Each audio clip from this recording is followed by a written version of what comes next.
یہ روایت ہے، میں نے اپنی زندگی میں، ویس بھائی ہو سکتا ہے آپ بھی پہلی بار سنیں، اچھا، میں نے بڑے بڑے علماء کو سنا ہے، میں نے آج تک کسی بھی سنی مولوی کو یہ روایت بیان کرتے ہوئے میں نے نہیں سنا. اور باقی جو کہہ رہے کہ حکم لگائیں، وہ بھائی حکم لگانے والا میں نہیں ہوں. یہ جو فیلڈ ہے یہ آپ لوگوں کی ہے. جو مولا علی علیہ السلام کو افضل نہیں مانتا، رافضی، شیعہ، گمراہ، آپ کے اسی کراچی میں فتوے لگائے گئے جہنمی، ہم یہ فتوے نہیں لگاتے. ہم تو مولا علی علیہ السلام کی افضلیت کے دلائل دیتے ہیں اور گج وج کے دلائل دیتے ہیں. ہم کہتے ہیں اللہ نے پاک محمد کے بعد علی جیسا کائنات میں بنایا ہی نہیں. ابھی تو بات شروع ہوئی ہے، آگے آگے دیکھیے ہوتا ہے کیا. یہ حدیث مصطفیٰ سنیں جس کو امام بخاری 3047 حدیث کا نمبر ہے، انٹرنیشنل نمبر لے رہا ہے. پھر امام بخاری 111 نمبر پہ لے کے آیا، پھر امام بخاری 1870 میں لے کے آیا، پھر امام بخاری 3172 میں لے کے آیا، پھر امام بخاری 3179 میں لے کے آیا، پھر امام بخاری 6755 میں لے کے آیا، پھر امام بخاری 6903 میں لے کے آیا، پھر امام بخاری 6915 میں لے کے آیا، پھر امام بخاری 7300. پلٹ کے امام بخاری یہ روایت لے کے حضرت ابو جحیفہ روایت کر رہے. سنیں ذرا یہ بات. حضرت ابو جحیفہ کہتے ہیں کہ قال قلت لعلی هل عندكم شيء من الوحی الا ما في الكتاب اللہ. حضرت ابو جحیفہ کہتے ہیں میں نے مولا علی علیہ السلام کا جب علم دیکھا نا، آپ کا یہ فہم، ادراک، یہ شعور، یہ فیصلے کرنے دیکھے، تو میں نے مولا علی علیہ السلام سے ایک سوال کیا ڈرتے ڈرتے، اے علی آپ کے پاس قرآن اللہ کی کتاب کے علاوہ بھی کوئی وحی اترتی ہے؟ کوئی وحی میں سے اتنا نالج، اتنا فہم، اتنا ادراک، اتنا شعور، ایسے چشمے نکل رہے ہیں آپ کے اندر سے علم کے، وحی نازل ہو رہی ہے؟ تو مولا علیہ السلام کیا فرماتے؟ اس کا مطلب ہے حضرت ابو جحیفہ سمجھ گئے اتنا غیر معمولی علم ہے مولا علیہ السلام کے پاس، اسی لیے انہوں نے یہ سوال کیا نا. اب مولا علیہ السلام کیا فرما رہے ہیں؟ آپ فرماتے قال اللہ والذی فلق الحبۃ وبرأ النسمۃ ما علموا الا فہما یؤتی اللہ رجلا فی القرآن. مولا فرماتے ہیں نہیں کوئی مجھ پر وحی نازل نہیں ہو رہی، میرے پاس یہی قرآن ہی ہے، یہی کتاب ہے، لیکن اللہ نے مجھے وہ فہم، وہ ادراک، وہ علم دیا ہے کہ میں وہ چیزیں بھی اس سے اخذ کر سکتا ہوں جو دوسروں کو نہیں سمجھ آتی. تو اس حدیث سے پتہ چلا کہ مولا علی علیہ السلام سے بڑا عالم کوئی نہیں. جلدی دینے لگا ہوں. اب اگلی روایت میں آپ کے سامنے رکھا ہوں. ام المومنین حضرت عائشہ صدیقہ رضی اللہ تعالی عنہا، اہل ایمان کی امی جان، آپ روایت کرتی ہیں، سنیں. آپ فرماتی ہیں قالت عائشہ رضی اللہ تعالیٰ عنہ علی عالم الناس بالسنت. اس کو امام ابن عساکر تاریخ دمشق الکبیر میں جلد نمبر 45 حدیث کا انٹرنیشنل نمبر ہے 9805 اور یہ بیروت لبنان کی چھپی ہوئی کتاب ہے. آپ اپنی بارے میں جو بات کری کیجیے گا. آگے پھر دوسری روایت ہے جس کو امام عبد الرؤف المناوی ذخائر العقبہ میں لے کے آئے. پھر اماں کہتی ہیں کہ عالم الناس بسنت علی بن ابی طالب. پھر اسی طرح حضرت عبد الملک بن ابی سلیمان کہتے ہیں قلت اعطان کان فی اصحاب محمد عالم علی بن ابی طالب قال اللہ واللہ ما علم. حضرت عبد الملک بن ابی سلیمان کہتے ہیں میں نے حضرت اسعد سے پوچھا کہ عطا تو نے رسول اللہ کے صحابہ کی جماعت میں سے علی سے بڑا کوئی عالم دیکھا ہے؟ وہ کہتے ہیں اللہ کی عزت کی قسم میں نے رسول اللہ صلی اللہ علیہ وآلہ وسلم کے پورے صحابہ کی جماعت میں، پورے گروہ میں، طبقہ میں علی سے بڑا عالم دیکھا ہی نہیں. آگے چلیں جلدی. پھر حضرت یحییٰ بن سعید کہتے ہیں قال لم یکن احد من اصحاب النبی صلی اللہ علیہ وآلہ وسلم یقول صلون الا علی بن ابی طالب. گل ہی مک گئی. یحییٰ بن سعید کہتے ہیں میں نے رسول اللہ صلی اللہ علیہ وآلہ وسلم کے پورے صحابہ کی جماعت میں سے کسی کو علی علیہ السلام کے علاوہ دیکھا ہی نہیں کہ جو برسر ممبر کہہ دے آؤ جو پوچھنا چاہتے ہو پوچھ لو. کہتے فقط دنیا میں علی ہی تھے جو یہ اعلان کیا کرتے تھے کہ آؤ جو سوال کرنا چاہتے ہو کرو. یہی پھر حضرت سعید بن مسیب رضی اللہ تعالی عنہ فرماتے قال لم یکن احد من صحابہ یقول سلون الا علی. سعید بن مسیب بھی کہتے ہیں لوگوں اتنے جلیل القدر تابعی ہیں سعید بن مسیب، اعلیٰ سکہ. وہ کہتے ہیں میں نے علی علیہ السلام کے علاوہ دنیا میں کوئی دیکھا ہی نہیں ہے کہ جو برسر ممبر یہ اعلان کرتا ہو کہ لوگوں آؤ جو پوچھنا چاہتے ہو پوچھ لو مجھ سے. وہ کہتے ہیں فقط یہ مولا علی علیہ السلام تھے جو یہ اعلان کیا کرتے ہیں. کنکلوڈ کریں گے جی آگے کتنا ٹائم ہوا ابھی میرا؟ آپ کے پاس مختصر 1 منٹ اور رہتا ہے. اچھا جی میں ابھی دیتا ہوں. اور پھر حضرت ابو ذر غفاری کہتے ہیں جس کو امام ابن حجر مکی نے بھی لیا، دیگر کتب میں بھی وقت بچا رہا ہوں. قال رسول اللہ صلی اللہ علیہ وآلہ وسلم علی الباب علمی. آقا علیہ السلام نے فرمایا لوگوں سنو علی میرے علم کا باب ہے. اب آقا علیہ السلام کی حدیث سنتے چلے آئیں. پھر تاجدار تاجدار کائنات حضرت انس بن مالک رضی اللہ تعالی عنہ حدیث کے راوی، اس کو امام ابن عساکر طریق مدینہ و دمشق میں جلد نمبر 42 حدیث کا نمبر 132. آپ فرماتے قال نبی صلی اللہ علیہ وآلہ وسلم یا زوجتو کے یا بنیہ تو اعظم حلما و اقدم سلما و اکثرهم علما. تاجدار کائنات میں پاک سیدہ فاطمہ بطول زہرا کو مخاطب کر فرمایا اے میرے بچڑے، میں نے تیرا نکاح تیری شادی اس سے کی ہے جو میری ساری امت میں سب سے زیادہ علم والا ہے, جو سب سے پہلے اسلام لانے والا ہے, جو علم میں سب سے بلند ہے. اگلی حدیث سنیں اسی طرح. پھر آقا علیہ السلام فرماتے ہیں, جس کو ابو عبد الرحمن روایت کرتے ہیں, اور اس حدیث کو بھی امام حیثمی مجمع الزوائد و منبع الفوائد میں جلد نمبر 9 صفحہ نمبر 101 میں, امام احمد بن حنبل اپنی مسند میں جلد نمبر 5 حدیث کا انٹرنیشنل نمبر ہے 20322, امام طبرانی معجم الکبیر میں جلد نمبر 20 حدیث کا انٹرنیشنل نمبر ہے 5038. آقا علیہ السلام فرماتے ہیں قال رسول اللہ صلی اللہ علیہ وآلہ وسلم نے فاطمہ تھا, آقا علیہ السلام فرمایا اے بیٹی فاطمہ اس بات پہ خوش ہو جا, زوجتو کہ اقدم امتی سلمن مقصدم حلمن واعظم حلما, میں نے تیرا نکاح تیرا عقد اس شخص سے کیا ساری امت میں سب سے زیادہ علم والا ہے, جو سب سے زیادہ حلم والا ہے, اور جو سب سے پہلے اسلام لانے والا ہے. پھر آگے چلیں, سبحان اللہ. کنکلوڈ کریں کیونکہ 9 منٹ ہو گئے اب. میرے خیال ہے شاہ پھر صاحب حضرت مسروق روایت کرتے, آخری روایت دیتا ہوں پھر آگے تک. حضرت مسروق روایت کرتے اسی باب میں دے رہا ہوں, اس کو بھی امام ابن عساکر تاریخ مدینہ و دمشق میں جلد نمبر 42 صفحہ نمبر 132 بیروت لبنان کی چھپی ہوئی کتاب ہے. یہی آقا علیہ السلام فرماتے ہیں کہ زوجتو کہ عالم المومنین اب اقدمہم سلما وافضلہم علما. یہاں آقا علیہ السلام نے کیا کیا کہ مومنین کا نام لیا, کہ مومنین میں سے سب سے زیادہ جو علم والا ہے اس کا نام علی ہے. وَأَفْضَلَهُمْ حِلْمًا, اور حلم میں سب سے افضل ہے. وَأَقْدَمَهُمْ سِلْمًا, اور اسلام لانے میں سب سے پہلا ہے. تو ان احادیث سے, قرآن مجید کی آیات سے اس بات کو بالکل کلیئرٹی مل گئی ہے کہ مولا علی علیہ السلام پوری امت میں تاجدار امم کے بعد وہ ہستی, وہ پرسنالٹی ہے کہ جن سے بڑا عالم کوئی نہیں. اور قرآن کہتا ہے کہ سب سے افضل میری نزدیک وہ ہے جو سب سے بڑا عالم ہے. 9.5 منٹ کی گفتگو رہی ہے, 10 منٹ سے کچھ نیچے سیکنڈز ہیں. شاہ صاحب آپ کی طرف آتے ہیں, حدیث کا حوالہ. الرحمن الرحیم, اللہ رب محمد صلی اللہ علیہ وسلم, نحن عباد محمد صلی اللہ علیہ وسلم. ویس بھائی, سب سے پہلی بات تو یہ ہے کہ انہوں نے جو روایات پڑھی بخاری شریف کے علاوہ, مجھے کسی پر اعتراض نہیں ہے. جتنی بھی روایات پڑھی انہوں نے بے سند روایت پڑھی, کسی ایک بھی بخاری کے علاوہ اور مسلم کے علاوہ کسی ایک بھی روایت کی سند انہوں نے نہیں پڑھی. آپ یہ اپنے پاس نوٹ کر لیں. ہمارے ہاں اہل سنت کے ہاں ایک یہ مسلمہ قاعدہ ہے کہ بغیر سند کے روایت کو نہیں لیا جاتا.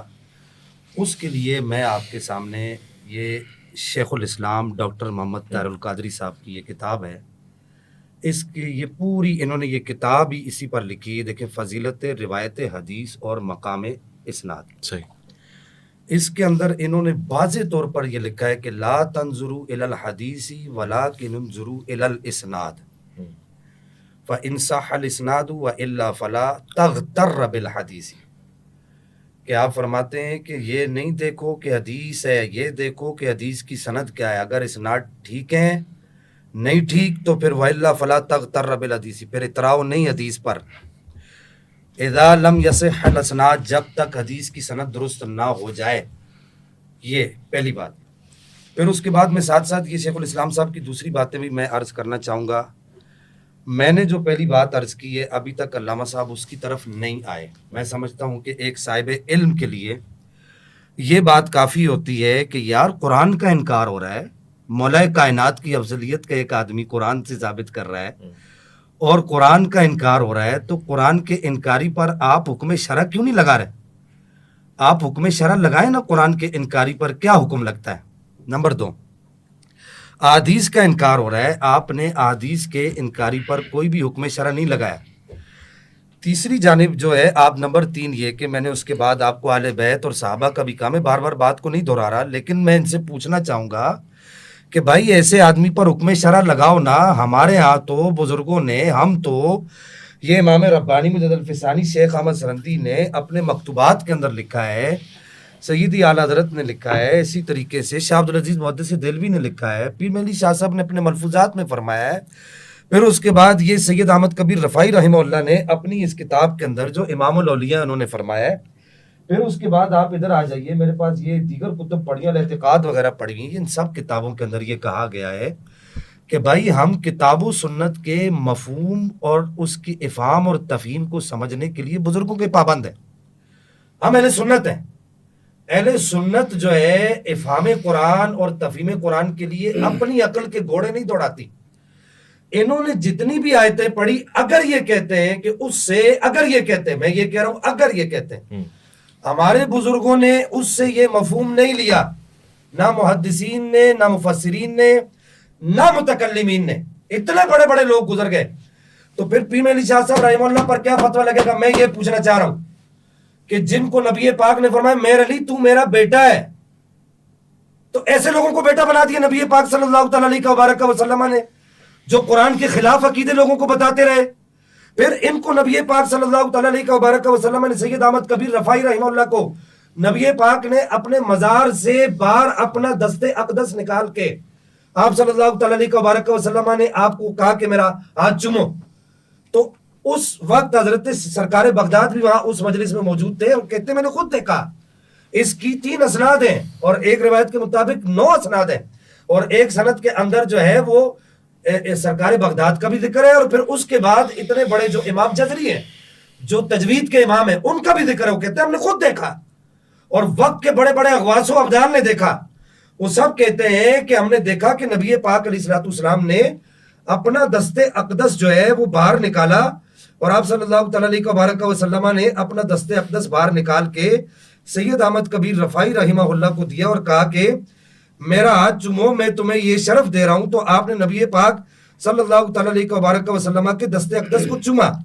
آپ نے یہ آپ کی کتاب ہے المعارف المحمدیہ فی الوظائف الاحمدیہ، اس کے اندر لکھا کہ افضلیت صدیق اکبر اہل سنت کا عقیدہ ہے، اور جو اس عقیدے کو نہیں مانتا اس کے اہل سنت سے کوئی بھی تعلق نہیں ہے. میں یہ کہنا چاہ رہا ہوں کہ یہ بڑے بڑے بزرگ انہوں نے قرآن سے، اگر آپ کہہ رہے ہیں کہ یہ قرآن سے ثابت ہے تو حضرت صاحب قرآن سے ثابت ہو تو مجھے بتائیے نا پھر اس پر حکم شرعی کیا لگے گا؟ جناب حیدر کرار مولا کائنات مولا حیدر کرار کی افضلیت کا انکاری اگر قرآن سے یہ ثابت ہے تو اس پر حکم شرعی کیوں نہیں لگا رہے آپ؟ نمبر 2 یہ کہ آپ نے جو مدار افضلیت قرآن سے نکالا ہے آپ یہ بتائیے کہ کیا، نمبر 2 میری دوسری بات، قرآن خود اس کو کہتا ہے کہ یہ مدار افضلیت ہے؟ مجھے یہ لازمی بتائیے گا. میں آپ کو قرآن سے دکھاؤں گا لیکن میرے پہلے سوالوں کا جواب دیں. میرے سوال کا جواب نہیں دیں گے بات آگے نہیں چلے گی. میں بات کو آگے نہیں بڑھاؤں گا. ہم یہاں پر بیٹھے اہل سنت کے اصولوں پر بات کرنے کے لیے. جب تک آپ اہل سنت کے اصولوں پر بات نہیں کریں گے اس وقت تک میں بات کو آگے نہیں بڑھاؤں گا. پھر اس کے بعد میں یہاں پر آپ سے یہ سوال کرنا چاہوں گا کہ آپ یہ کہتے ہیں کہ یہ باب العقائد میں سے کوئی ایک اہل سنت کا عقیدہ ایسا دکھا دے، کوئی ایک. بڑی ذمہ داری سے بات کر رہا ہوں. مجھے 16 سال ہو گئے قال اللہ قال رسول اللہ پڑھاتے ہوئے الحمدللہ. وسطانی، تحتانی، فوقانی سب کتب میں نے اول سے لے کے انتہا تک پڑھائی ہیں. لوگ نام سنتے ہیں، ہم نے چاٹی بھی ہیں. میں ان سے اصول پر بات کر رہا ہوں، میں اہل سنت کے اصول پر بات کر رہا ہوں. میں ان سے یہ کہنا چاہ رہا ہوں، جو آخری بات یہاں پر ان سے یہ کرنا چاہ رہا ہوں، اور وہ بات بڑی اہمیت کی حامل ہے کہ مجھے یہ بتائیے کہ نبی پاک صلی اللہ تعالیٰ علیہ وبارک وسلم کی امت کے یہ بڑے بڑے مشاہیر اور یہ بڑے بڑے مشائخ جنہوں نے افضلیت شیخین کے انکاری پر حکم لگایا ہے، رفض کا حکم لگایا ہے، انہوں نے کہا یہ رافضی ہے، ایسا آدمی رافضی، جس کے اندر سادات بھی شامل ہے، ان سادات کے اوپر آپ کیا حکم لگائیں گے؟ پھر اس کے بعد سب سے بڑھ کر یہاں پر میں یہ بات کرنا چاہوں گا وہ محدثین. آپ نے کہا جی محدثین کے اقوال سے بھی ثابت ہے. یہ میں آپ کو یہاں پر محدثین کے اقوال سے 1 منٹ صرف یہاں پر یہ بات کرنا چاہوں گا، اور میں یہ چاہوں گا معذرت کے ساتھ میں یہ چاہوں گا اپنی ٹرم میں یہ تھوڑا سا ٹائم علامہ صاحب کو دینا چاہوں گا کہ میرے کہنے پر علامہ صاحب یہ عبارت میرے کہنے پر پڑھ کے یہ علامہ صاحب یہ لیجیے گا. نہیں آپ کرنا نہیں، میں آپ کو اپنا ٹائم دے رہا ہوں نا. دیکھیں ربانی صاحب میں ٹائم دے رہا ہوں آپ پڑھیں گے، آپ پڑھیں گے بات نہیں، میں علامہ صاحب سے پڑھانا چاہوں گا. آپ نے کہا کہ پھر ان محدثین پر حکم شرعی کیا لگے گا؟ تو میں دوں گا نا آپ کو. ان محدثین پر ابھی تک آپ نے حکم شرعی بیان نہیں کی. یہ کیسا دعویٰ یار؟ پہلے دعوے میں کہا کہ ثابت ہے، پھر کہا کہ یہ سنیت ہے. بھائی قرآن کی آیتوں پر بعد میں بات کریں گے. قرآن ہمارے گھر میں اترا ہے، سادات کے گھر میں اترا ہے الحمدللہ. آپ کہیں سالانہ ذکر علی کرتے ہوں گے، میں نے آپ کو بتایا ہے، آپ اس بات کے گواہ ہیں، میرے محلے والے گواہ ہیں. ہم روزانہ ذکر علی کرتے ہیں، ذکر علی نبادہ، اس پر ہمارا ایمان ہے. میں نے آپ کو یہ بات بتائی ہے.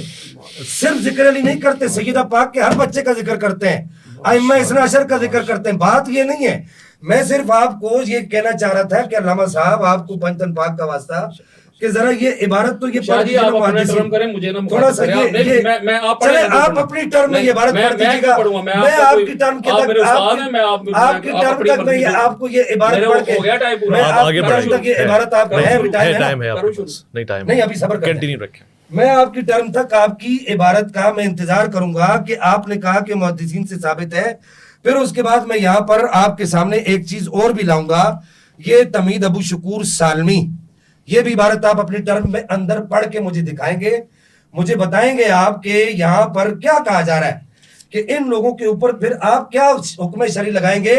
یہ داتا صاحب کے مصر بزرگ ہے, کون اویس بھائی کیا نام ہے؟ داتا صاحب کے مصر بزرگ نام کیا ہے؟ ان کا نام ہے ابو شکور سالمی, الامام ابو شکور محمد بن عبد السعید السالمی.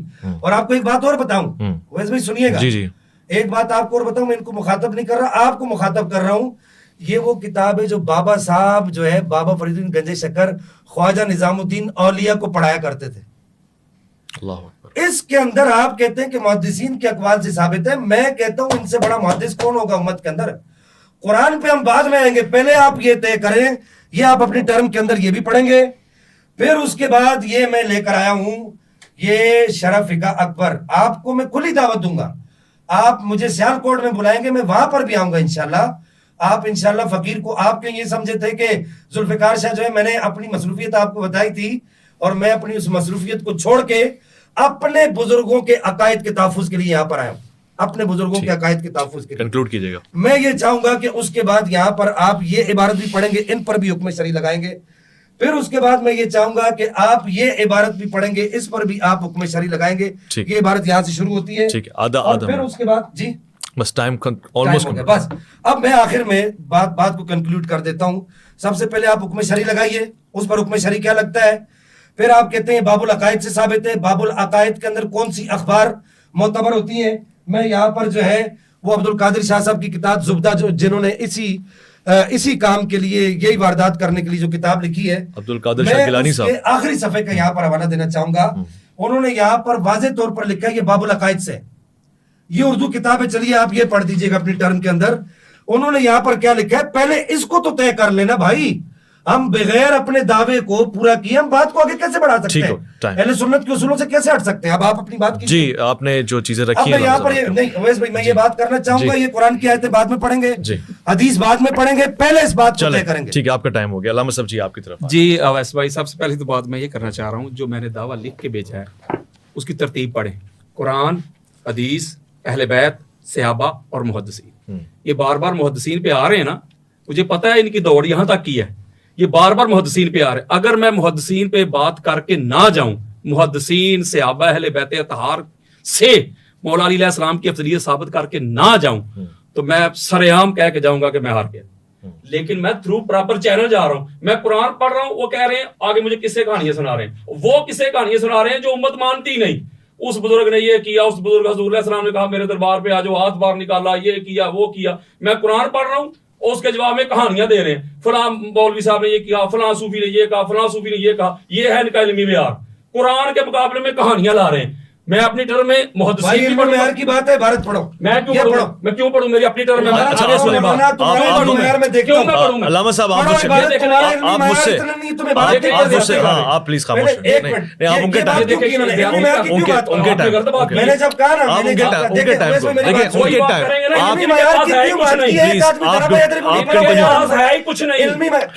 کنٹینیو رکھیں.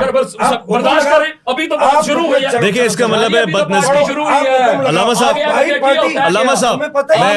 آپ دونوں کو بتاؤں آپس میں بات تو آپ کیوں ریئیکٹ کر رہے ہیں, آپ کنٹینیو رکھیں, آپ کا ٹائم چل رہا ہے, ختم ہو جائے گا.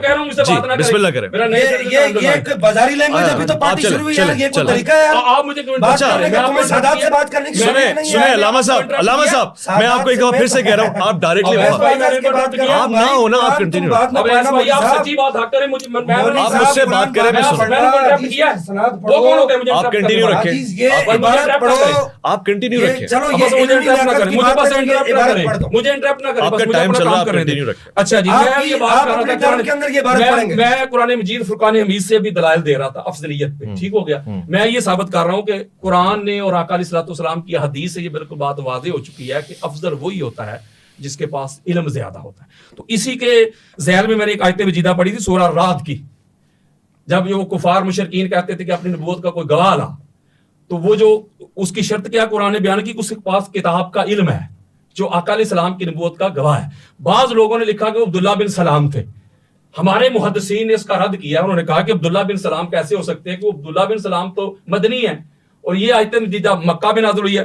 اس میں عماد الدین حافظ ابن کثیر نے اپنی تفسیر ابن کثیر میں جلد نمبر 3 صفحہ نمبر 272 بیروت لبنان کی چھپی کتاب.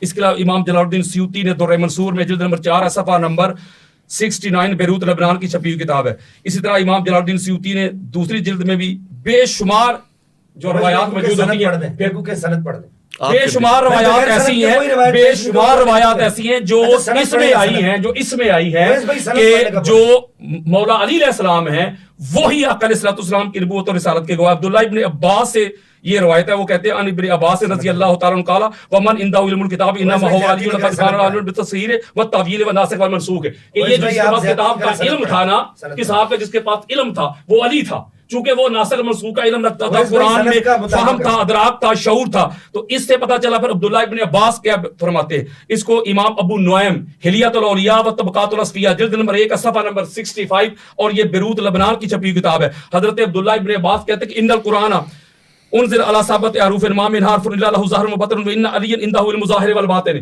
آپ کہتے ہیں کہ قرآن یعنی اللہ کی جو کتاب ہے یہ 7 معنی میں نازل ہوئی ہے. اس کے مفہوم, اس کی قرات 7, اور قرآن کے ایک ایک حرف کے ایک ظاہر ہے ایک باطن ہے, اور پوری کائنات میں تاجدار کائنات کے بعد قرآن کے ایک ایک حرف کے ظاہر اور باطن کا جو علم رکھتا ہے اس کا نام علی ابن ابی طالب ہے. اگلی روایت دینا چاہتا ہوں جس کو حضرت ابو طفیل نے روایت کی ہے, اور اس کو امام ابن سعد طبقات الکبریٰ میں جلد نمبر 2 ہے صفحہ نمبر 335 اور یہ بیروت لبنان کی چھپی کتاب ہے. پھر اس کے علاوہ امام ابن حجر مکی سوائق محرقہ میں اس کا صفحہ نمبر 192, ذخائر العقبہ میں صفحہ نمبر 81 اور یہ بیروت لبنان کی چھپی کتاب ہے. حضرت ابو طفیل کہتے ہیں کہ میں نے دیکھا کہ برسر ممبر مولا علی علیہ السلام ایسے تشریف فرمائے اور کیا فرما رہے, سلونی عن کتاب اللہ فإنه ليس من آیات الا وقد عرفت بلیل نادرت ام بنہار فی سال ام فی جبل. وہ کہتے ہیں مولا علی علیہ السلام برسر ممبر اعلان کر رہے تھے, لوگو آؤ اللہ کی کتاب سے جو پوچھنا چاہتے ہو, جو سوال کرنا چاہتے ہو اللہ کی کتاب سے پوچھو مجھ سے. قرآن کی ایک آیت ایسی نہیں جس کا علی کو علم نہ ہو. جو رات کو نازل ہوئی علی اسے بھی جانتا ہے, جو دن کو نازل ہوئی علی اسے بھی جانتا ہے, جو میدان پہ نازل ہوئی علی اسے بھی جانتا ہے, جو پہاڑ پہ نازل ہوئی علی اسے بھی جانتا ہے. کس کے پاس ہے کتاب کا علم. پھر اسی طرح آپ روایتیں سنائیں, اگر سند آپ رکھنا چاہتے ہیں اچھی بات ہے, ان کا مطالبہ ہے. اگر میں آپ کو بتانا چاہتا ہوں, میں نے آپ کا مطالبہ رکھا, میری بات سنیں نا, میری بات سنیں. یہ جو پلندہ لے کے آگے اردو کی کتابوں کا, میری بات سنیں. آپ ان کو کاؤنٹر نہیں, علامہ صاحب آپ میری بات سنیں, میری بات سنیں اویس بھائی, میری بات سنیں. سند یہ ایک کتاب ہے نا میرے پاس, آپ کنٹینیو رکھیں, میں نے آپ سے کہا آپ کی مرضی ہے. جواب دے رہا ہوں, یہ میرے پاس میری کتاب ہے افضلیت علی, یعنی قرآن اور اہل بیت ہے میرے پاس. میں کو سیالکوٹ سے کتابیں بلٹی کروا کے نہیں لے کے آیا کہ میں کتابیں بلٹی کروا کے تو اس کو ساتھ سندے پڑھ کے 5 گھنٹے لگا دیتا. میں تو کہہ رہا ہوں کہ یہ تھوڑے وقت میں زیادہ مواد اور نالج دیا جائے. باقی رہ گئی سند والی بات, اگر سند سے یہ فرض کریں, بال فرض اویس بھائی متر چہرہ کریں, مبارک کریں, فرض کریں کہ سند سے یہ بات اخذ کریں کہ حدیث ضعیف ہے, صحیح ہے, حسن ہے. یہی ہوتا ہے نا سند کا مسئلہ. آؤ ادھر میں یہ ان کا مسئلہ حل کر دیتا ہوں, یہی مسئلہ حل کر دیتا ہوں نا. چونکہ بے شمار اہل استحاہ میں سند کہاں ہیں, بڑے بڑے ہمارے محدثین گزرے الحدیث المختارہ میں سند کی دار. جب میں نے یہ کتاب کو مرتب کیا تھا تو اگر میں اس کی ساتھ سند لکھتا تو پھر تو مجھے 10 جلدیں چاہیے تھی اس کی. میرے پاس تو فقط یہی تھی, میں تو اسی طرح آ گیا ہوں آپ کے سامنے, آپ کو پتا ہے نا. اگر ان کو سند کا اتنا شوق ہے آپ کنٹینیو رکھیں, اگر آپ کے پاس ہیں. ہاں بالکل بالکل, کیوں نہیں. اگر ان کو سند کا اتنا ہی شوق ہے تو پھر میں کتابیں منگوا لیتا ہوں. اور اگلی بات یہ ہے, سند سے یہ کیا ثابت کرنا چاہیں گے کہ یہ حدیث ضعیف ہے, یہی ثابت کریں گے نا. تو میں اس کا بھی ان کو جواب دے دیتا ہوں, ختم. اے کوڑاتے ہیں میدان. اس کے اوپر امام احمد بن حنبل, جتنے بھی ہمارے اہل سنت کے جلیل القدر, چاہے امام نووی ہو, ملا علی قاری ہو, بلکہ علامہ ابن تیمیہ تک, جتنے بھی بڑے بڑے لوگ ہیں, ہر ایک نے اس میں لکھا ہوا ہے کہ اگر فضائل کے باب میں, جس میں حلال حرام نہ ہو, کفر شرک کی بات نہ ہو, فقط فضائل کے باب میں اگر ضعیف حدیث ہے تو اس کو بھی قبول کیا جائے گا. یعنی فضائل جو فضائل کے باب میں, فضائل کے باب میں ضعیف حدیث کو بھی میں 25 حوالے آپ کے سامنے رکھ سکتا ہوں. ضعیف حدیث بھی قابل قبول ہے. کسی کے پاس علم زیادہ ہونا یہ فضائل نہیں تو اور کیا, یہ حلال حرام ہے. میں تو فضائل ابھی پڑھ رہا ہوں مولا علیہ السلام کے کہ اس سے بڑا عالم کوئی نہیں, ان کے پاس بڑا علم تھا, صحابہ کہہ رہے ہیں سب سے بڑے عالم الناس تھے. یہی باتیں بیان کر رہا ہوں نا, حدیث یہی پڑھ رہا ہوں نا, تو یہ فضائل ہی ہے نا. تو سارے جتنے بھی ہمارے محدثین ہیں وہ سارے اس بات پہ ان کا اجماع ہے کہ بلکہ دیگر جو غیر مقلد ہیں ان کا بھی اس بات پہ اجماع ہے, بلکہ علامہ ابن تیمیہ تک وہ بھی کہتے ہیں, امام احمد بن حنبل بھی کہتے ہیں, وہ کہتے ہیں فی الحلال والحرامی والاحکام شددنا فی الاسانید. جب حلال حرام کی بات ہوتی تو ہم بڑے سخت ہو جاتے تھے, اتنے شدید سخت ہو جاتے تھے, لیکن اگر اس میں فضائل کی بات ہوتی تو تساہلنا, ہم نرمی برتتے تھے. فضائل کے باب میں ہم نرمی اختیار کرتے تھے, یہ باب فضائل کا ہے. تو اگر فرض کریں یہ بار بار سند کا رولا ڈال رہے ہیں, جو ڈلورا پیٹ رہے ہیں, میں بلٹی کروا لیتا ادھر سے سیالکوٹ سے کتابیں لے آتا, ساری پر سند بھی پڑھ دیتا, ٹھیک ہے نا. تو سند فرض کریں بے فرض سند میں پڑھتا ہوں, یہ کہیں گے کہ یہ ضعیف ہے, تو ضعیف والا بھی میں نے چیپٹر یہ چورن بھی ان کا ختم کر دیا.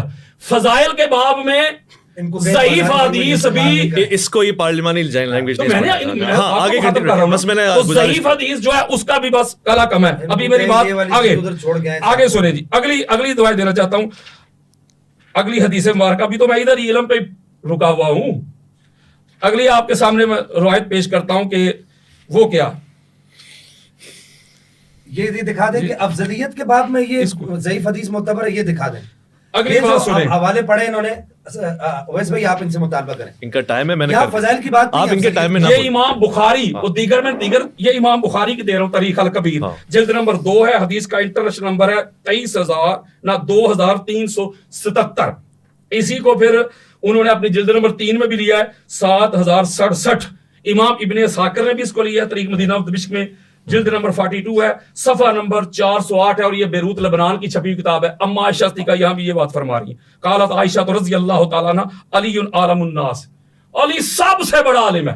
الناس یہ کلی افضلیت بیان ہو رہی ہے مولا علی علیہ السلام کی تمام کے اوپر, الناس کا جملہ آ گیا. بلکہ اگلی جو روایت میں دینے لگا ہوں آپ کو, یہ ہے جس کو امام دہلمی مسند الفردوس میں حدیث کا انٹرنیشنل نمبر ہے 1491. سنے حدیث مصطفیٰ تاجدار کائنات کی حدیث ہے, کوئی قصہ کو کہانی نہیں, کسی مولوی صاحب کی بات نہیں کر رہا, جلد نمبر 1 ہے. اسی طرح پھر امام ہندی کنز العمال جلد نمبر 11 حدیث کا انٹرنیشنل نمبر ہے, کنکلوڈ کریں گے 32,977. حضرت سلمان فارسی رضی اللہ تعالیٰ عنہ حدیث کے راوی ہیں, قال رسول اللہ صلی اللہ علیہ وآلہ وسلم عالم امتی من بعدی علی ابن ابی طالب. اویس بھائی گل ہی مک گئی.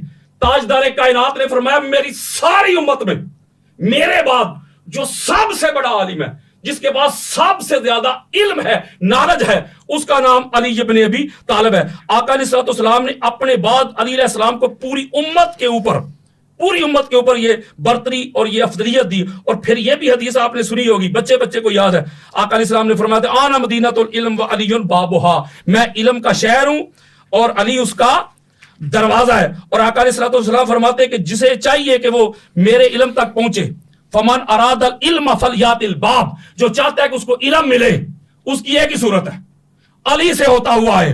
اس کو امام حاکم المستدرک میں جلد نمبر 3 حدیث کا نمبر ہے 4639. امام ابن ساکر طریق مدینہ دمشق جلد نمبر 42 صفحہ نمبر 379 بیروت لبنان کی چھپی کتاب بغدادی کی طریق ہے بغداد جلد نمبر 4 حدیث کا انٹرنیشنل نمبر ہے 2186. امام ابن عدی الکامل میں جلد نمبر 3 صفحہ نمبر 412, اور یہ بھی بیروت لبنان کی چھپی ہوئی کتاب ہے. آقا علیہ السلام کی یہ احادیث اس بات پہ دلالت کرتی ہیں, قرآن مجید فرقان حمید کی آیات اس بات پہ دلالت کرتی ہیں کہ افضل کوئی اور بندہ زید بکر نہیں ہوگا, افضل وہ ہوگا جس کے پاس علم ہو, نالج ہو, فہم ہو, ادراک ہو, شعور ہو. تو حضور نے یہ بات دنیا تک پہنچا دی کہ میرے بعد میری امت میں جو سب سے بڑا عالم ہے اس کا نام علی ابن ابی طالب ہے. اما عائشہ صدیقہ نے کہا سب سے بڑا عالم علی ہے. پھر اس کے عمر بن خطاب رہتے ہیں سب سے بڑا عالم علی ابن ابی طالب ہے. عبداللہ ابن عباس کہتے ہیں سب سے بڑا عالم علی ابن ابی طالب ہے. عبداللہ ابن مسعود کہتے ہیں سب سے بڑا عالم علی ابن ابی طالب ہے. سعید بن مسیب کہتے ہیں,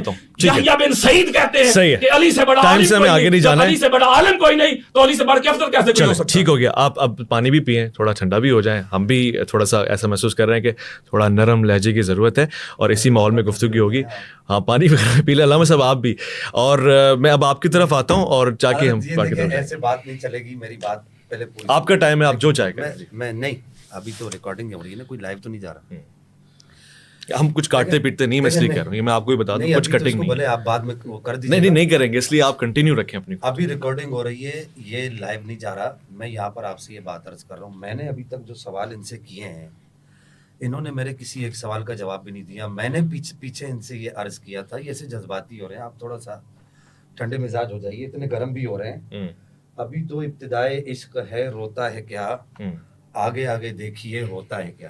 قرآن کی طرف میں آؤں گا اور ایسے بھرپور آیتیں پڑھوں گا کہ آپ دیکھتے رہ جائیں گے کہ یہ قرآن پڑھ کون رہا ہے. میں آپ سے سوال یہ کیا تھا کہ آپ نے قرآن کی اتنی ساری آیتیں پڑھی ہیں, کیا آپ نے قرآن سے بھی یہ پوچھا ہے کہ قرآن کیا کہتا ہے کہ مدار افضلیت کیا ہے؟ نمبر 1. نمبر 2, آپ نے فضائل والی جو بات ابھی پڑھی ہے کہ آپ نے کہا کہ جی فضائل میں ضعیف بھی معتبر ہے. میرا سوال یہ ہے کہ یہاں پر فضائل کی بات ہے, افضلیت کی بات نہیں ہے. فضائل اور افضلیت میں فرق ہے. اس بات کو سب نے تسلیم کیا ہے کہ فضائل اور چیز ہے, افضلیت اور چیز ہے. اب میں یہاں پر آپ کو اس کے پہلے حوالے دکھانا چاہوں گا. بات ان کی نہ ٹائم ان کا آپ سے سمجھا دینا ذرا کہ فضائل اور افضلیت میں فرق تھوڑا. جی میں آپ سے پوچھ رہا ہوں. جی میں عرض کرتا ہوں. میں عرض کرتا ہوں کہ فاضل جو ہوتا ہے اس کے اندر فضیلت موجود ہوتی ہے, اور افضل جو ہوتا ہے اس کے اندر افضلیت کی بڑھوتری ہوتی ہے, فضیلت کی بڑھوتری ہوتی ہے, یعنی کہ دوسرے کے مقابلے میں اس کے اندر فضیلت زیادہ ہوتی ہے.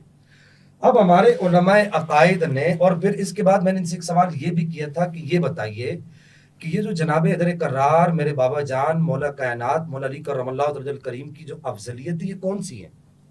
یہ افضلیت کلی ہے, من جمیع الوجوہ ہے جس کو کہا جاتا ہے, یا افضلیت مطلقہ ہے, یا اس کے بعد یہ افضلیت جزوی ہے. آپ کس افضلیت کے مدعی ہیں؟ آپ کہہ رہے ہیں کہ فضائل کے اندر ضعیف حدیث معتبر ہوتی ہے. آپ مجھے کوئی ایک عبارت دکھا دیجئے, ٹھنڈے مزاج سے, آپ غصہ نہ کیجئے, ٹھنڈے ہو جائیے. ابھی تو میں آپ کو اس طرف لایا ہی نہیں, میں صرف جو آپ سے سوال کر رہا ہوں, کوئی ایک کسی محدث کا, یہ ابن تیمیہ اور یہ فلاں آپ نے یہ سب پڑھا, کسی ایک کا دکھا دیجئے اس نے یہ کہا ہو کہ فضائل کے باب کے اندر تو وہ تو کہتے ہیں کہ ضعیف حدیث معتبر ہے, افضلیت کے باب کے اندر. اور پھر یہاں جو محل نزا ہے, یہ بات یاد رکھیے گا, یہ ناظرین سن رہے ہیں سارے, افضلیت جزوی محل نزا نہیں ہے. علی حسنین کا بابا ہے, کوئی اور نہیں ہے, مانتے ہیں. علی میری اماں پاک کا زوج ہے, کوئی اور نہیں ہے, مانتے ہیں. علی اخی رسول ہے, کوئی اور نہیں ہے, مانتے ہیں. علی باب مدینۃ العلم ہے, کوئی اور نہیں ہے, مانتے ہیں. علی کرم اللہ, میں بتا رہا ہوں, سب بتا رہا ہوں آپ کو. میں تو ابھی تو علی مدینۃ العلم ہے. آپ کا پالا مولوی صاحب اویس بھائی, آپ سے عرض کروں, حضرت صاحب کا پالا جو ہے ایک ایسے آدمی سے پڑھ گیا ہے جو اصولی عالم ہے. میں کوئی ایسے ہوا میں تو ابھی ان کی کتاب بھی دیکھ کر آیا ہوں. انشاءاللہ ان سے اگر یہ کہیں گے تو آنر بات کروں گا ان کی کتاب پہ, اور اگر یہ کہوں گا تو پھر بات کروں گا. اس کتاب کے اندر ماشاءاللہ حضرت صاحب نے جو معاملات جو کیے ہیں, میں وہ بھی ان سے پوچھوں گا آخری وقت کے اندر, وہ بھی پوچھوں گا, ان کے سامنے رکھوں گا. میرے پاس اس کے جو ہے وہ موجود ہیں کہ جو معاملات انہوں نے کیے, اللہ معاف کرے, استغفر اللہ استغفر اللہ. وہ ایک علیحدہ بات ہے کہ مولا کائنات کی جو فضل جزوی ہے کہ آپ دربت علی, ہم اس کو بھی مانتے ہیں, ذکر علی, یہ سب فضل جزوی ہے.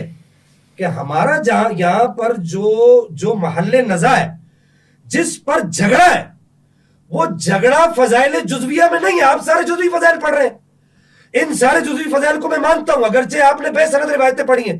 میں نے آپ کے شیخ الاسلام سے یہاں پر یہ دکھایا ہے کہ وہ کہتے ہیں بے سند روایت کی کوئی بھی اہمیت نہیں ہے. اس کے بعد میں آپ کے شیخ الاسلام کیوں ہی دکھا رہا ہوں, یہاں پر وہ یہ کیا کہتے ہیں, آگے چل کے وہ ایک جگہ پر یہ بات کہتے ہیں کہ بھائی کوئی میں ہوا میں تو تیر نہیں چلا رہا نا, کہ وہ یہاں پر ایک بات یہ بھی کرتے ہیں کہ قال ابن المبارک, کون؟ حضرت امام اعظم ابو حنیفہ کے شاگرد خاص, جنہوں نے امام اعظم کے پاس وقت گزارا ہے. وہ کہتے ہیں کہ لیس جودۃ الحدیث فی قرب الاسناد ولکن جودۃ الحدیث صحۃ الرجال, کہ رجال کا صحیح ہونا حدیث کا حسن ہے, حدیث کی درستگی ہے, حدیث کا معیار ہے, رجال کا صحیح ہونا ہے. آپ جو ہے کوئی ایک قاعدہ سب سے پہلے یہ پڑھیے گا, یہ اپنے پاس لکھ لیں, علامہ صاحب اپنے پاس لکھ لیں, کہ آپ نے کہا کہ جی فضائل میں ضعیف حدیث معتبر ہے. اب آ جائیے کہ میں آپ کو بتاتا ہوں کہ فضل کلی کیا, جس کو افضلیت من جمیع الوجوہ کہا جاتا ہے. یہ ہمارا محل نزاع نہیں ہے.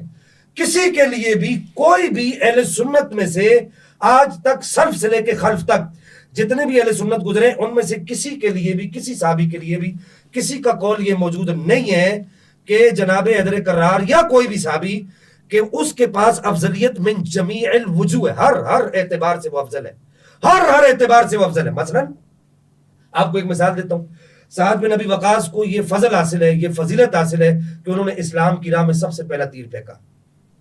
یہ فضیلت کسی اور کو حاصل نہیں ہے. حضرت حنظلہ کو غسیل الملائکہ قرار دیا گیا, وہ ان کے علاوہ اور کوئی صحابہ کے طبقے کے اندر غسیل الملائکہ نہیں ہے. اسی طرح ایک صحابی کو نبی پاک نے 5 کے بجائے 2 نمازیں پڑھنے کا کہا. صحابہ کے طبقے میں یہ فضل جزوی ہے. اس فضل جزوی کا ہمیں انکار نہیں ہے, اور اس کی بہت ساری مثالیں. حضرت سراقہ کے بارے میں نبی پاک نے ایران کے کیسر و کسرا کے محلات کے کنگنوں کے بارے میں ارشاد فرمایا, یہ فضیلت کسی اور کو حاصل نہیں. ابو عبیدہ بن جراح کو امین الامہ کہا, یہ فضیلت کسی اور کو حاصل نہیں ہے. عبداللہ ابن مسعود کو سند میں صحیح سند کے ساتھ نبی پاک نے فرمایا کہ یہ جو ہے وہ استاذ امت ہے, یہ فضیلت کسی اور کو حاصل نہیں ہے. محل نزاع فضل جزوی نہیں ہے, محل نزاع افضلیت مطلقہ ہے. اب یہاں پر میں پھر حضرت سے یہ جواب سوال, افضلیت مطلقہ بھی سمجھا دیتا ہوں آپ کو. افضلیت مطلقہ ہوتی ہے مجموعی اعتبار سے افضلیت, یعنی کلی. اس کی افضلیت مطلقہ, فضل کلی, کس طرح کلی افضلیت مطلقہ. مثال میں دے رہا ہوں آپ کو, مثال دے رہا ہوں حضرت, آپ کو سب سمجھاؤں گا. عمر گزری ہے ایسی دشتی سیاہی میں. افضلیت مطلقہ کس کو کہتے ہیں کہ اس کی مثال مجموعی طور پہ, بھائی اس بچے نے اسلامیات میں اتنے نمبر لیے, اس بچے نے جو ہے وہ میتھ میں اتنے نمبر لیے, اس نے اتنے لیے, اس نے یار اس نے اسلامیات میں زیادہ لے لیے, میتھ میں کم لیے. اب اسلامیات میں عام لوگوں کو سمجھانے کے لیے کہہ رہا ہوں, پھر میں علمی طور پہ بھی سمجھاؤں گا, یعنی عالمانہ انداز میں بھی سمجھاؤں گا. اسلامیات میں اس نے نمبر کم لیے, اس نے زیادہ لیے, تو مجموعی طور پہ نمبر کس کے ہیں؟ اس کو کہا جاتا ہے افضلیت مطلقہ. مجموعی اعتبار سے افضل کون ہے؟ جتنی روایات پڑھ رہے ہیں فضل جزوی ہے, اس کی بات نہیں ہو رہی, بات مجموعی اعتبار سے ہو رہی ہے. ہم لعنت بیچتے ہیں, خدا کی قسم لاؤ قرآن سر پر رکھنے کے لیے تیار ہوں. ویس بھائی ایسے آدمی پر جو علی کے فضائل سن کر جس کو پریشانی لگتی ہو, میرا مطالبہ یہ غلط قاعدہ آپ نے پڑھا ہے, اور خدا کی قسم آپ نے غلط پڑھا ہے. میں پوری ذمہ داری سے کہہ رہا ہوں, سیاستہ کے لوگوں نے نام سنا, میں عرصہ ہو گیا پڑھاتے ہوئے. آپ نے یہاں پر جو قاعدہ پڑھا ہے آپ نے وہ غلط قاعدہ پڑھا ہے. اس قاعدے کو آپ ثابت کریں کہ افضلیت کے باب کے اندر جو ہے وہ ضعیف حدیث معتبر ہے افضلیت کے باب کے اندر. کیوں کہ آپ یہ خود کہہ رہے ہیں میرا عقیدہ ہے, تو بھائی عقائد کے باب کے اندر کیا ضعیف حدیث چلتی ہے؟ کوئی ایک ایسا عقیدہ دکھا دیں. میرا مطالبہ یہ آپ سے, اب آپ قرآن کی طرف نہیں جائیں گے, پہلے آپ یہ باتیں حدیث نمبر فلاں, حدیث نمبر فلاں, اور بھائی یہ کام ہمیں بھی آتے ہیں. پھر آپ میری علمی قابلیت کی بات کر رہی ہیں, اردو کے پڑھ کے اٹھا کر لے کر آئے. میں صرف ویس بھائی کو دیکھ کر نہیں لایا, الحمدللہ کہ صبا ہم نے بھی کچھ دن ان گلیوں کی خاک چھانی ہے. آپ میری علمی قابلیت کی بات کر رہے ہیں, میں اپنی ٹرم میں آپ کو پھر ٹائم دیتا ہوں. یہ عربی عبارت ذرا میرے سامنے پڑھ دیجئے, آپ کو ٹائم دیتا ہوں, آخری منٹ ہے, انشاءاللہ آپ کو یہ جرات نہیں ہوگی. اور میں یہاں پر جو بے سند روایات آپ پڑھ رہے ہیں نا مولوی صاحب, میرا نام اویس بھائی, چلے آپ کو بھی مولوی صاحب کہہ دیتا ہوں. تو بے سند روایات آپ جو پڑھ رہے ہیں نا, میں یہ اگلی ٹرم میں یہ روایت پڑھوں گا, میں اس کی سند اور اس کی چھان پھٹک پر بات نہیں کر رہا, میں اگلی سند میں یہ روایت پڑھوں گا. میں ابھی صرف آپ کو دکھاؤں گا کہ آپ یہ سند دیکھیے, یہ کون کہہ رہا ہے, یہ کون کہہ رہا ہے کہ جناب حیدر کرار مولا مرتضیٰ کرم اللہ تعالی وجہ الکریم ارشاد فرما رہے ہیں, اور کیا ارشاد فرما رہے ہیں. اور پھر آپ بات, میں نے آپ کو کہا کہ آپ قرآن کی بات کر رہے ہیں, آپ قرآن سے مدار افضلیت بیان کیجئے. قرآن کیا کہتا ہے, مدار افضلیت کیا ہے؟ قرآن یہ کہتا ہے, میں یہاں پر ان پر یہ سوال بھی چھوڑ کے جا رہا ہوں. میرے جو سوال, میں آپ کے توسط سے میں اپنے سوالوں کی طرف آؤں گا. ویس بھائی میری بات یاد رکھیے گا, میں آپ کے توسط سے ان کو آگے نہیں جانے دوں گا. میں یہ سوال ان سے پوچھوں گا کہ ایک تو فضیلت کے باب والی بات, افضلیت کے باب والی بات, دوسری قرآن آپ نے پڑھا ہے, تو قرآن کا آپ قرآن سے پوچھیں نا کہ مدار افضلیت کیا ہے, قرآن کیا کہتا ہے, قرآن کس بات کو کہتا ہے, کہ قرآن نے کس بات کو مدار افضلیت قرار دیا ہے. آخری منٹ, کہ قرآن کہتا ہے, میں اگلی ٹرم میں وہ آیت بھی پڑھوں گا. میں ان سے سننا چاہتا ہوں کہ یہ بتائیں کہ قرآن کیا کہتا ہے. قرآن نے مدار افضلیت کس کو قرار دیا ہے؟ آپ ادھر ادھر نہ جائیں، میں صرف قرآن کی طرف آتا ہوں، چلے میں آتا ہوں، لیکن آپ نے پہلے یہ جو باتیں کی ہیں، جو میں نے آپ سے سوال کیے ہیں، ان کے جواب دیں گے۔ ویسے بھائی بات آگے نہیں چلے گی، اگر آپ کہیں گے تو اس ریکارڈنگ کو روک دیں گے، ان کی تیاری نہیں ہے تو میں ان کو تیاری کا وقت بھی دوں گا۔